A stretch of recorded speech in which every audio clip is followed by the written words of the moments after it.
Bom dia, meu nome é Frank Will Oliveira da Silva. Vou apresentar agora um trabalho de fisiologia, no qual eu fiquei com o assunto pâncreas. E é isso, eu vou começar. Bom, o pâncreas, ele é um órgão alongado. Ele fica localizado na nossa cavidade abdominal. Ele chega à média entre 15 e 25 centímetros, mais ou menos. Fica localizado atrás do estômago. E se repararem aqui, a gente consegue observar que do lado esquerdo do pâncreas fica o baço. E do lado direito do pâncreas, a gente pode olhar que é a primeira porção do intestino delgado. Aliás, o pâncreas ele é um órgão que fica anexado ao duodeno. Automaticamente, o pano que é dividido em três partes, ou três porções, a cabeça que é a extremidade do lado direito e que fica encaixado na curva do corpo e que é a parte mais intermediária, e a cauda, que é a parte que é pouco mais fina e que fica do lado esquerdo, aí na extremidade esquerda, perto do baço. Bom, exoticamente, o pâncreas produz o suco pancreático, que é produzido pelos acenos pancreáticos. Os assassinos pancreáticos são grupos de células que são destinados a produzir o suco pancreático. Esse suco pancreático vai ser encaminhado depois para o duodeno do delírio para auxiliar nos processos digestivos. Já a porção endócrina do pâncreas produz dois hormônios, a insulina e o glucagon. Essa porção endócrina do pâncreas ela é formada por aglomerados de células que são chamadas de hilotas de Langerhans, desculpa, não sei pronunciar, ou hilotas pancreáticas. As hilotas de Lange, não sei o que, elas são encontradas em maior quantidade no corpo e na cauda do pâncreas. Dentro desse grupo de células, elas são encontradas em maior quantidade no corpo e na cauda do pâncreas. Dentro desse grupo de células, aí das hilotas, nós encontramos dois tipos de principais de células: as células alfa e as células beta. E cada uma dessas células vai produzir um hormônio diferente. As células alfa vão secretar o hormônio glucagon. Já as células beta, então, vão secretar o hormônio insulina. Esses dois hormônios possuem funções opostas e vão atuar controlando os níveis de glicose no sangue, que a gente chama então de glicemia. O glucagon ele é secretado pelas células alfa em resposta à diminuição da glicemia. Então, para aumentar a glicemia, o glucagon estimula o fígado a quebrar o glicogênio que estava armazenado nele, para liberar essa glicose na corrente sanguínea. Um processo que a gente chama de glicogênio-lise.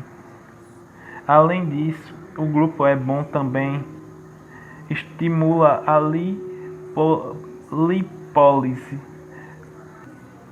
e a liberação de ácidos graxos para a corrente sanguínea.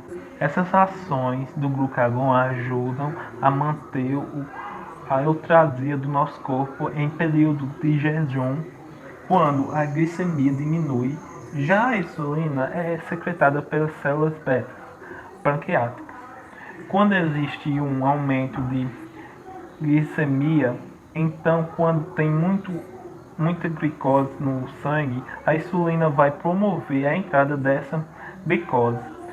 Para as células, a insulina também estimula o armazenamento da glicose em forma de glicogênio e de gordura. Esses hormônios eles vão atuando, então, regulando a glicemia, de acordo com a necessidade do nosso organismo. Então, por exemplo, quando a gente passa por longos períodos em jejum, a glicemia, quantidade de glicose no sangue, diminui. Isso porque o seu corpo, as suas células estão funcionando, estão gastando energia, mas você não está repondo essa energia. Através da alimentação nessas situações, a secreção de glucagon então aumenta e a de insulina diminui, para que a gente consiga manter a glicemia em níveis aceitáveis. Agora, numa outra situação, quando a gente acaba de fazer uma refeição, por exemplo, a glicose, que vem dos carboidratos, aí você ingeriu a glicemia. Nessa situação, a secreção de insulina aumenta e a secreção de glucagon diminui. A insulina é importante nesses casos, porque ela vai garantir então a entrada de glicose para dentro das células, aonde ela vai ser utilizada para produzir energia, para produzir o ATP, e parte dessa glicose vai ser armazenada, como já falei. Se a glicose então sai do sangue e entra nas células, isso faz então com que a glicemia diminua e fica aí dentro de limites aceitáveis. Bom, agora o nosso corpo possui todo esse controle de glicemia através de hormônios, porque existem níveis ideais de glicemia. Se a quantidade corre no sangue aumentar muito ou diminuir muito, isso pode causar prejuízo ao nosso organismo. E a doença mais comum aí é caracterizada por um distúrbio na glicemia. É o diabetes. Diabetes nada mais é do que o excesso de glicose no sangue. E isso pode levar a várias complicações. O tipo mais comum de diabetes é o diabetes mellitus, que pode ser classificado em diabetes mellitus tipo 1 e diabetes mellitus tipo 2. O diabetes mellitus tipo 1 acontece porque as células beta pancreáticas não produzem insulina, ou porque elas produzem insulina mais de forma suficiente. Sem insulina, a glicose não consegue entrar dentro das células. Portanto, a glicemia aumenta. Pessoas que têm diabetes tipo 1 precisam de injeções de insulina, já que o seu próprio pâncreas não produz. Por isso, esse tipo de diabetes também é chamado de insulino dependente. Já no diabetes tipo 2, o pâncreas funciona normalmente, produzindo insulina.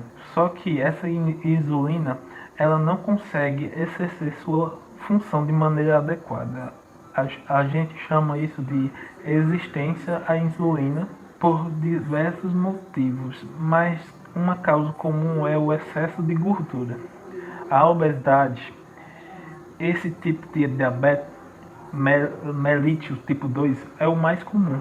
Ele acontece em praticamente 90% dos casos de diabetes e ele está associado a maus hábitos de vida, como sedentarismo, obesidade, má alimentação. Como a princípio o pâncreas da pessoa funciona normalmente, esse diabetes é chamado também de não insulino dependente, mas conforme a doença progride, aí essa pessoa pode chegar a precisar de injeções de insulina também agora. Bom, apesar do foco desse trabalho não ser a diabetes, é bom a gente conhecer um pouquinho dos sintomas, as características de cada um dos diabetes. Diabetes tipo 1 geralmente é detectado na infância e ele apresenta sintomas como poliúria, quer fazer muito xixi, sente muita sede e perde muito peso não intencional, cansaço, dentre alguns outros sintomas. Já o diabetes tipo 2 geralmente é uma doença silenciosa.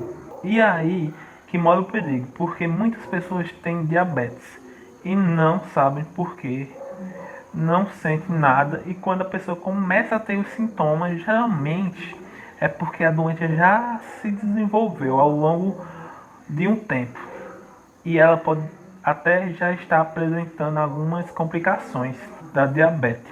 As complicações do diabetes estão entre as maiores causas de mortalidade no mundo. De forma geral, essas complicações incluem a nefropatias, que é o comprometimento dos rins, a retinopatia, que pode levar à cegueira, a neuropatia pode levar à cegueira, não, a neuropatia que afeta a sensibilidade, principalmente de extremidades, das publicações vasculares, das extremidades, afeta principalmente de extremidades, publicações vasculares e problemas na cicatrização por esse tipo de diabetes, não ter sintomas e seu maus hábitos de vida. O que acontece muito hoje em dia é muito importante realizar os exames de rotina para verificar também a glicemia. Isso porque se o PEC for detectado de forma precoce e a pessoa tratar direitinho ela, não vai ter essas complicações e vai conseguir viver normalmente.